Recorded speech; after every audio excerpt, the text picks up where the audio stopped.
2 ఏళ్ళు చాలా కష్టపడవలసి వచ్చింది. నేను పొద్దుటే లేచి తయారయ్యి ఆమెను కాలేజీ దాకా బండి ఎక్కించి అంటే బస్ స్టాప్ కాడ వచ్చేవాడు అన్న పొద్దున 7 గంటలకి. బస్ స్టాప్ కాడ నేను నిలబడితే బస్ ఎక్కినాక ఉండేవాడు. బస్ ఎక్కినాక నేను కాలేజీలో దిగినాక మళ్ళీ మిల్లు కాడికి పోయి మళ్ళీ తయారై ఫస్ట్ ఏమో లేచి చదివించారు. లేదు చదివించలే, చదువు నేనే చదువుకున్నా. కానీ నా దగ్గర నా ఎంటబడ్డం స్టార్ట్ అయిన దగ్గర నుంచి ఆయన డ్యూటీ ఏంటంటే మార్నింగ్ 7 గంటలకే నేను ఎక్కే బస్ స్టాప్ కాడికి వచ్చేవాడు.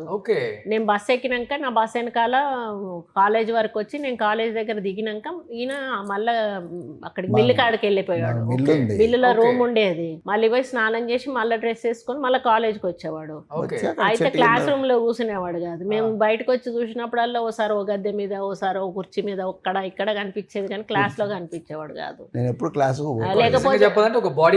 లేకపోతే మా మా కిటికీకి అవతల సైడ్ ఫుట్బాల్ కోర్ట్ ఏమంటారు వాలీబాల్ కోర్ట్ ఉండేది. వాలీబాల్ ఆడుకుంటా కలరింగ్ ఇచ్చేటోడు ఆ పక్కన. నా కిటికీ పక్కనే నేను కూర్చునేదాన్ని ఈయన కనపడేటట్టు.